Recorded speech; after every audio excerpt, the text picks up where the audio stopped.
नमस्ते, मैं doctor Zuber Khan, assistant professor geography, government college Bundi. आपका स्वागत करता हूं बीए पार्ट द्वितीय वर्ष भूगोल की कक्षा में। इस कक्षा में हम भूगोल के द्वितीय प्रश्न पत्र राजस्थान भूगोल का अध्ययन करते हैं। पिछले अध्याय में हमने राजस्थान की अपवाह प्रणाली के बारे में पढ़ा और जाना कि राजस्थान की अपवाह प्रणाली के अंदर राजस्थान की नदियों को मूल रूप से 3 भागों में बांटा जा सकता है। अरब सागर की ओर जल जाने वाली नदियाँ, बंगाल की खाड़ी की ओर जल जाने वाली नदियाँ और अंतः प्रवाही नदियाँ या अंतः स्थलीय अपवाह वाली नदियाँ। आज हम राजस्थान की अपवाह प्रणाली के अंदर राजस्थान की झीलों के बारे में पढ़ेंगे। राजस्थान की झीलों का अपने आप में विशेष महत्व है, क्योंकि राजस्थान एक ऐसा प्रदेश है जहां वर्षा अनिश्चित व अनियमित है। राजस्थान की सभ्यता व संस्कृति में, यहाँ की बसावट में झीलों की अपनी एक अलग ही महती भूमिका है। इस वजह से राजस्थान की अपवाह प्रणाली में झीलों का अध्ययन विशेष रूप से महत्वपूर्ण साबित होता है। राजस्थान की में वैसे तो कई प्रकार की झीलें पाई जाती हैं। राजस्थान के हर क्षेत्र में अलग अलग जगह कई सारी झीलें हैं, पर इस अध्याय में हम राजस्थान की प्रमुख झीलों का अध्ययन करेंगे। इनमें कुछ प्राकृतिक झीलें हैं और कई मानव निर्मित झीलें हैं। अधिकांशतः खारी झीलें जो राजस्थान में पाई जाती हैं वो प्राकृतिक झीलें हैं। राजस्थान की झीलों को मुख्य रूप से 2 भागों में बांटा गया है इस अध्याय में। एक राजस्थान की खारी झीलें और दूसरी राजस्थान की मीठी झीलें। चलिए राजस्थान की झीलों के बारे में हम विस्तृत रूप से अध्ययन करते हैं। राजस्थान में जहां एक और खारी झीलें अपनी महत्वता रखती हैं, तो वहीं दूसरी ओर मीठे पानी की झीलों का महत्व भी कम नहीं है। जहां प्राकृतिक झीलें मन मोह लेती हैं, वहीं कृत्रिम झीलें भी कम सौंदर्यमय नहीं हैं और साथ ही उपयोगिता की दृष्टि से भी लाभदायक हैं। राजस्थान की अधिकतर खारी झीलें आंतरिक अपवाह क्षेत्रों में मिलती हैं, जहां छोटी छोटी नदियां आकर उनमें गिरकर समाप्त हो जाती हैं। आंतरिक अपवाह या अंतः स्थलीय अपवाह के बारे में मैं आपको पिछले वीडियो में विस्तृत रूप से समझा चुका हूं। ऐसी नदियां जो अपना जल सागर तक नहीं लेकर जाती, बल्कि स्थलीय भागों में समाप्त हो जाती हैं, उस प्रकार की नदियों के अपवाह क्रम को आंतरिक अपवाह कहा जाता है। और राजस्थान में खारी झीलों के लिए कई सारी नदियां ऐसी हैं जो अंतः स्थलीय क्षेत्रों में समाप्त हो जाती हैं और वहां इस प्रकार की झीलों का निर्माण करती हैं। सबसे पहले लेंगे हम खारे पानी की झीलें। खारे पानी की झीलों में राजस्थान में सबसे महत्वपूर्ण और सबसे बड़ी जो झील है वो है सांभर। इस झील की स्थिति 27 डिग्री से 29 डिग्री उत्तरी अक्षांश व 74 डिग्री से 75 डिग्री पूर्वी देशांतर के मध्य पाई जाती है। यह झील जयपुर फुलेरा रेल मार्ग पर जयपुर से 65 किलोमीटर पश्चिम में फुलेरा तहसील में स्थित है। इसकी ऊंचाई समुद्र तल से लगभग 367 मीटर है। राजनीतिक दृष्टि से ये झील जयपुर जिले में आती है, पर वास्तव में प्राकृतिक रूप से जो इसकी अवस्थिति है वो नागौर की उच्च भूमि पर देखी जाती है। ये राजस्थान में ही नहीं बल्कि भारत में खारे पानी की सबसे बड़ी झील है, जिसमें मेढा, रूपनगढ़, खारी और खंडेला नदियां आकर अपना जल उंडेलती हैं। इसका अपवाह क्षेत्र लगभग 50 वर्ग किलोमीटर क्षेत्र में विस्तृत है। 500 वर्ग किलोमीटर क्षेत्र में विस्तृत है। सांभर झील की लंबाई दक्षिण पूर्व से उत्तर पश्चिम की ओर लगभग 32 किलोमीटर तथा चौड़ाई 3 किलोमीटर से लेकर 12 किलोमीटर तक है। इस क्षेत्र में औसत वार्षिक वर्षा लगभग 50 सेंटीमीटर होती है। मानसून काल में इसका जल 145 वर्ग किलोमीटर क्षेत्र में फैल जाता है।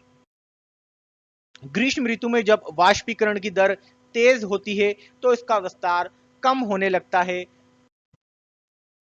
ऐसा अनुमान है कि इस झील में 4 मीटर की गहराई तक नमक की मात्रा 350 लाख टन है, अर्थात प्रति वर्ग किलोमीटर क्षेत्र के पीछे लगभग 60,000 टन नमक होने का अनुमान लगाया जाता है। वर्तमान में सांभर नामक परियोजना का प्रबंधन हिंदुस्तान नमक कंपनी के हाथ में है। एक सोडियम सल्फेट संयंत्र यहां पर स्थापित किया गया है, जिसमें 50 टन प्रतिदिन सोडियम सल्फेट का उत्पादन किया जाता है। दूसरी झील है डीडवाना झील। यह भी खारे पानी की झील है। ये नागौर जिले के डीडवाना नगर के समीप 4 किलोमीटर लंबी झील है। यह है झील 27 डिग्री 24 मिनट उत्तरी अक्षांश और 74 डिग्री 34 मिनट पूर्वी देशांतर पर स्थित है। इसके पेटे में चिपचिपी काली कीचड़ है जो संरचना की दृष्टि से सांभर झील के अनुरूप ही है। इसके नीचे खारे पानी के भंडार पाए जाते हैं। यहाँ का नमक प्राय खाने योग्य नहीं है क्योंकि यहाँ के नमक में सल्फेट की बहुत ज्यादा मात्रा पाई जाती है। इस वजह से यहाँ का नमक खाने के लायक नहीं है। अगली झील है पचपदरा झील। यह झील बाड़मेर जिले में पचपदरा नामक स्थान पर स्थित है। यह झील लगभग 25 किलोमीटर क्षेत्र में फैली हुई है। यह झील वर्षा जल पर निर्भर नहीं है बल्कि नित्यवाही जल स्रोतों से इसे पर्याप्त खारी जल की आपूर्ति होती रहती है। लगभग 400 वर्ष पूर्व एक पंच था जिसने इस झील के समीप आकर एक खेड़ा या पुरवा स्थापित किया। छोटे गांव को पुरवा कहते हैं। अतः उसके नाम के पीछे इसे पचपदरा बाद में अपभ्रंश होकर पचभद्रा पुकारा जाने लगा। इसके पश्चात खारवाल जाति के लोग, अब खेरवाल जाति के लोग कहलाए जाते हैं, यहां आकर बसे जिन्होंने नमक निर्माण के कार्य को क्रमबद्ध तरीके से शुरू किया। ये लोग मोरली झाड़ी की टहनियों का उपयोग नमक के स्फटिक बनाने के लिए किया करते थे। नमक यहाँ उत्तम किस्म का होता है जिसमें लगभग 98% तक सोडियम क्लोराइड की मात्रा पाई जाती है। जो नमक हम खाते हैं उसकी रासायनिक संरचना सोडियम क्लोराइड ही होती है और यहाँ पे जो नमक मिलता है वो उत्तम क्वालिटी का खाने योग्य नमक होता है। डीडवाना की तरह जो सल्फेट वाला नमक होता है उस तरह का हानिकारक नमक नहीं होता। ये बहुत अच्छी क्वालिटी का नमक होता है पचपदरा का।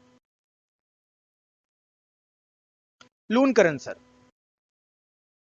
यह भी एक खारी झील है जो बीकानेर के लूनकरनसर में स्थित है। इस झील से नमक बहुत कम ही मात्रा में बनाया जाता है। अन्य नमकीन झीलों में फलोदी, कवोद, कछोर और रेवासा है। लेकिन आश्चर्य इस बात का है कि प्रतिवर्ष इनसे बहुत बड़ी मात्रा में नमक तैयार करने के बाद भी इन झीलों में नमक की मात्रा में अभी तक कोई कमी नहीं आई है।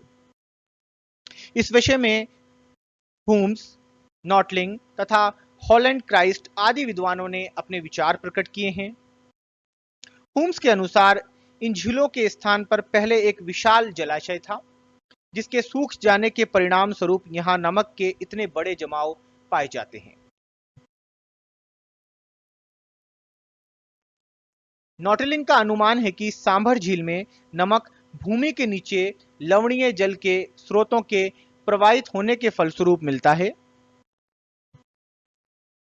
हॉलैंड क्राइस्ट के विचार हैं कि राजस्थान में इन झीलों में इतनी अधिक मात्रा में नमक पाए जाने का एकमात्र कारण ग्रीष्म ऋतु में चलने वाली दक्षिण पश्चिमी मानसूनी पवनें हैं जो अपने साथ कच्छ की खाड़ी से सोडियम क्लोराइड नामक नमक के कण राजस्थान की ओर ले आती हैं। ज्यों-ज्यों ये हवाएं राजस्थान की ओर अग्रसर होती हैं, उनकी गति में शिथिलता आने लगती है। इस कारण नमक के कण और आगे ले जाने में ये पवनें असमर्थ होती हैं। फलस्वरूप नमक के ये कण राज्य के रेगिस्तानी क्षेत्रों में गिर जाते हैं। ये असंख्य नमक कण इस भाग में छोटी-छोटी नदियों द्वारा वर्षा ऋतु में सांभर जैसी झीलों तक पहुंचा दिए जाते हैं। ऐसा अनुमान लगाया जाता है कि प्रतिवर्ष ग्रीष्म ऋतु में इन पवनों द्वारा औसतन 1 लाख टन नमक राजस्थान की इन झीलों में पहुंचा दिया जाता है। ये एक बहुत बड़ी मात्रा है, 1 लाख टन नमक। फलतः इन झीलों में नमक की मात्रा में कभी भी कोई कमी महसूस नहीं की जाती। सांभर लेक, ये चित्र के अंदर ये वर्तमान में अभी सांभर लेक का वर्तमान चित्र है जिसको आप देख रहे हैं। वर्तमान में ये सांभर लेक के अंदर नमक के उत्पादन का कार्य चल रहा है। जब वर्षा ऋतु होती है तो वर्षा ऋतु के अंदर यहाँ पर नदियों द्वारा लाकर जल को जमा कर दिया जाता है। उसके बाद जैसे जैसे ग्रीष्म ऋतु आती है और तापमान बढ़ने लगता है, यहाँ पे वाष्पीकरण की क्रिया देखी जाती है। वाष्पीकरण की क्रिया के दौरान जब यहाँ पर कार्य प्रारंभ करने की स्थिति होती है तो छोटी छोटी क्यारियां, इस प्रकार की क्यारियां बना दी जाती हैं और उन क्यारियों में इस जल को पड़े रहने दिया जाता है। फिर जैसे जैसे तापमान बढ़ता जाता है, धूप के कारण ये जल सूख जाता है और बाद में नमक के कण इन क्षेत्रों में एक मोटी परत के रूप में विस्तृत मिलते हैं, जिन्हें खुरचकर अलग कर लिया जाता है। यहाँ आप देख सकते हैं ये श्रमिक नमक के कणों को यहाँ खुरचकर ढेरों के रूप में इकट्ठा कर रखा है। फिर इन्हें बाद में इकट्ठा करके प्लांट में ले जाया जाता है, वहां इसे साफ किया जाता है, पैकिंग की जाती है और फिर आगे भेज दिया जाता है। ये सांभर लेक का आप दूसरा चित्र देख रहे हैं, जिसके ऊपर आप नमक की एक मोटी परत का बिछाव देख रहे हैं। ये देखिए यहाँ पे वाष्पीकरण के फलस्वरूप ये जो जल है ये सूख चुका है और यहाँ पे नमक की एक मोटी परत का विस्तार पाया गया है। ये पचपदरा झील है। पचपदरा झील जैसा कि मैंने आपको बाड़मेर में बताया था, बाड़मेर के अंदर पचपदरा नामक स्थान पर स्थित है। यहाँ बेस्ट क्वालिटी का नमक मिलता है। नमक के अंदर सोडियम क्लोराइड की मात्रा लगभग 98% तक होती है। यहाँ बेस्ट क्वालिटी का नमक मिलता है। आप देखिए यहाँ नमक का उत्पादन हो रहा है, ये नमक के बड़े बड़े ढेर हैं। अभी इसके अंदर कई प्रकार की अशुद्धियां हैं, अपद्रव्यताएं हैं, जिनका बाद में प्लांट में ले जाकर सफाई कर ली जाती है और फिर उसे पैकिंग करके उपभोक्ताओं तक पहुंचाया जाता है। ये आप देख सकते हैं डीडवाना झील। डीडवाना झील का नमक इतनी अच्छी क्वालिटी का नहीं है, जैसा कि देखने से आपको दिख रहा है। यहाँ आप पचपदरा में देख सकते हैं नमक की क्वालिटी अच्छी है। नमक का कलर चाहे सांभर में देखें चाहे पचपदरा में देखें, सफेद कलर लिए हुए हो। यहाँ पे सल्फेट की मात्रा बहुत ज्यादा है। ये देखिए आप गंधक जैसा कलर जो दिख रहा है ना, सल्फेट की मात्रा इसमें बहुत ज्यादा है और ये नमक खाने योग्य नहीं है। राजस्थान की मीठे पानी की झीलें। राजस्थान की मीठे पानी की झीलों में जयसमंद झील का अपना एक विशेष महत्व है, तो और ये सबसे बड़ी झील है मीठे पानी की। राणा जयसिंह ने सन 1685 से 1691 तक गोमती नदी पर बांध बनाकर इस झील को वर्तमान रूप दिया। यह बांध 375 मीटर लंबा, 35 मीटर ऊंचा है। इसको डेबड़ झील भी कहा जाता है। यह झील उदयपुर से लगभग 51 किलोमीटर दक्षिण पूर्व में स्थित है। इस झील की लंबाई उत्तर पश्चिम से दक्षिण पूर्व की ओर लगभग 15 किलोमीटर है और इसकी चौड़ाई 2 से 8 किलोमीटर तक है। इस झील का क्षेत्रफल 55 वर्ग किलोमीटर है। राजस्थान की मीठे पानी की झीलों में यह सबसे बड़ी झील है और विश्व की दूसरी सबसे बड़ी कृत्रिम झील है। आप ध्यान रखें, इस झील की विशेषता है कि विश्व की दूसरी सबसे बड़ी कृत्रिम झील है। इसकी परिधि 145 किलोमीटर है। इस झील का अपोहा क्षेत्र लगभग 1800 वर्ग किलोमीटर क्षेत्र है। इस झील के क्षेत्र में छोटे छोटे 7 टापू पाए जाते हैं, जिन पर भील व मीणा जाति के लोग रहा करते थे और अब भी रहते हैं। सबसे बड़े टापू का नाम बाबा का भांगड़ा है, उससे छोटे टापू का नाम प्यारी है। सन 1950 के पश्चात इस झील से सिंचाई के लिए 2 नहरें, श्यामपुरा नहर व भाट नहर बनाई गई। इन मुख्य नहरों की लंबाई 324 किलोमीटर व वितरक नहरों की लंबाई 125 किलोमीटर है। राजसमंद झील।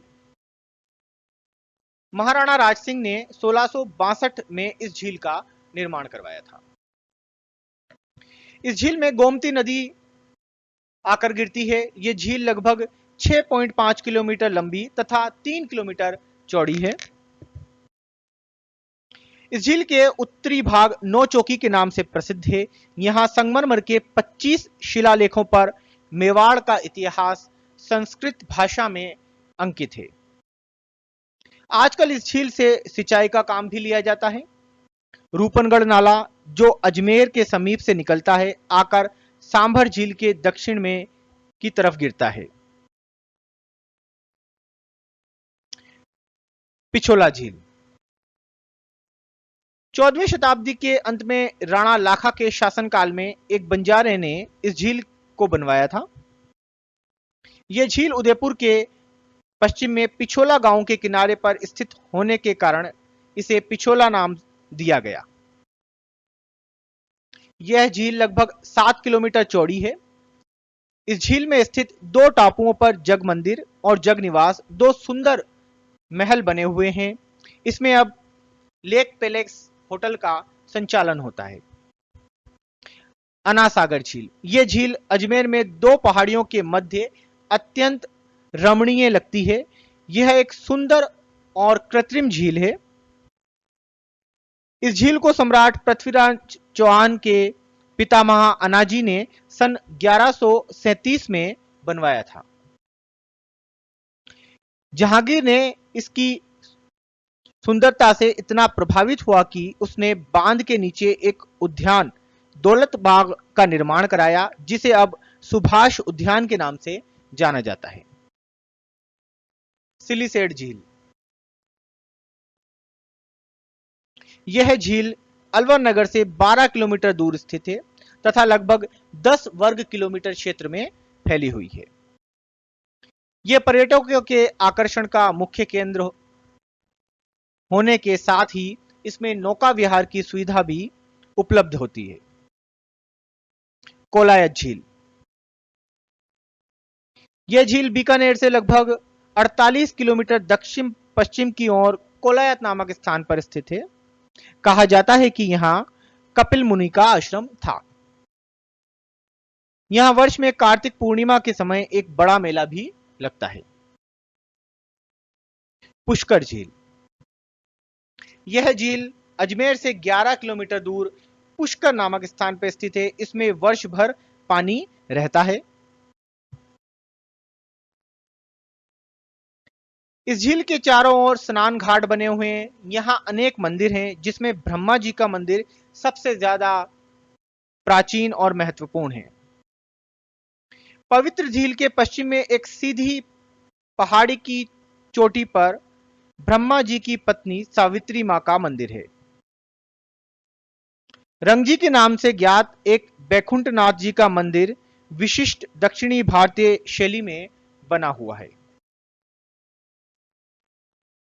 जयसमंद झील, ये आप मानचित्र में देख सकते हैं। ये जयसमंद झील का विस्तार दिखाया गया है। जयसमंद झील अपने आप में बहुत बड़े क्षेत्र में फैली हुई है। ये आप देख सकते हैं कितनी बड़ी झील है। पहाड़ों के बीच में इस झील का विस्तार देखा जा सकता है। काफी गहराई भी है। फिर इसके आगे ये जहां पर बांध बनाया गया था, यहाँ पर इस बांध के यहाँ पे ये घाट बनाए गए हैं और ये अपनी सुंदरता के लिए भी पर्यटकों के आकर्षण का केंद्र बनी रहती है। यहाँ पे हर समय काफी पर्यटक देखे जाते हैं। इसमें नौका विहार की सुविधा भी उपलब्ध है। दूसरी है ये राजसमंद झील। ये भी राजसमंद झील है। ये इसका एरियल फोटोग्राफ लिया गया है, जिसमें इसकी काफी ज्यादा विस्तार दिखाया गया है और ये गोमती नदी पर बनाई गई है। यहाँ पे आप देख सकते हैं राजसमंद झील में भी घाट बनाए गए हैं, क्योंकि प्राचीन समय के अंदर जब आज की तरह घरों में नल की सुविधा नहीं हुआ करती थी, तो चाहे पेयजल के लिए हो या किसी भी प्रकार की जलापूर्ति के लिए हो, तो लोग इन झीलों पर जाकर ही अपनी जलापूर्ति की सुविधा प्राप्त किया करते थे। यहीं पर जाके अपने डेली रूटीन के काम किया करते थे। तो इस वजह से यहाँ पे हर झील पे आपको राजस्थान की इस प्रकार के घाट देखने को मिलेंगे। ये भी राजसमंद झील का एक दूसरा फोटोग्राफ है, जिसमें आप झील के क्षेत्र का विस्तार देख रहे हैं। पिछोला झील, पिछोला झील जो कि अब फिलहाल उदयपुर के अंदर ये बड़ी सुंदर झील है, जिसके आप देख सकते हैं कि इसके टापुओं में जग मंदिर और जग महल जो बनाए गए हैं, पैलेस, यहाँ पे सिटी पैलेस होटल, ये देखिए आप सिटी पैलेस होटल इस झील के किनारे पे ही चल रहा है। यहाँ पे इस झील के अंदर जो टापू है, इस टापू के अंदर जो होटल संचालित है, बिल्कुल इसके बीच में है, पिछोला लेक के अंदर। पुष्कर झील, पुष्कर झील राजस्थान के अंदर एक विशेष महत्व रखती है, धार्मिक स्थल है यहाँ पे। ये आप देख सकते हैं पुष्कर झील कितनी ज्यादा यहाँ पे डेंसली पॉपुलेटेड है। चारों तरफ से इसके घाट घिरे हुए हैं। यहाँ पे बहुत अधिक संख्या में पर्यटक आते हैं और अपने आप में ये विशेष महत्व रखती है। दूसरी ओर ये पुष्कर झील का एक एरियल फोटोग्राफ है, जिसमें आप एरियल रूप से इस झील को देख सकते हैं। सिलीसेड झील, सिलीसेड झील के बारे में बताया था, ये अलवर के अंदर है। ये भी अपना विशेष महत्व रखती है, काफी अधिक विस्तार है इसका। अनासागर झील, जैसा कि हमने पढ़ा था, अजमेर के अंदर इसका निर्माण करवाया गया था। ये अनासागर झील है। कोलायत झील बीकानेर के अंदर झील है, जहां पर ऐसा माना जाता है कि कपिल मुनि का आश्रम हुआ करता था। थैंक यू, आप सभी लोगों का बहुत बहुत धन्यवाद, आपने इस वीडियो को अंत तक देखा। और इस वीडियो में हमने राजस्थान की अपोहा प्रणाली के बारे में पढ़ा, जिसमें राजस्थान की नदियों के बारे में पढ़ा, राजस्थान की झीलों के बारे में पढ़ा। जल्दी ही हम अगले अध्याय के साथ, नए वीडियो के साथ फिर से मिलेंगे।